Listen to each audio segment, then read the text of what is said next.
Երեկ երեկոյան ուժեղ քամին, կայծակն ու հեղեղումները քաոս են առաջացրել Ֆրանսիայի մայրաքաղաքում։ Երկու մարդ է զոհվել, որոնցից մեկը 12-ամյա երեխա։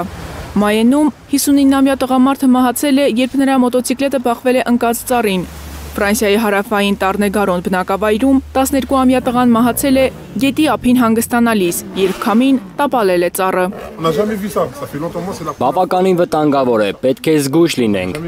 Երկու մարդ է մահացել։ Անսպասելի փոթորիկը խաթարել է աշխատանքը Ֆրանսիայի ազգային ժողովում, ուր քննարկվում էր Մերձավոր Արևելքի հակամարտությունը։ Անձրևտանիքի ճեղքերից լցվել է նիստերի դահլիճ։ Քաղաքի կատվածահար երթևեկությանը զուգահեռ մարդիկ հորդ անձրևի տակ սրճարաններում շարունակում էին սովորական առօրյան։ Ոմանք էլ ինքնագլորներով անհոգ շրջում Սիրո քաղաքում։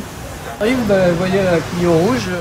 չեմ կարողանում հանել մեքենաս, որովհետև եթե դռները բացեմ, ջուրը կլցվի ներս։ Մենք եկել էինք Շանզելիզե թատրոն, անձրև չէր գալիս, ամեն ինչ լավ էր։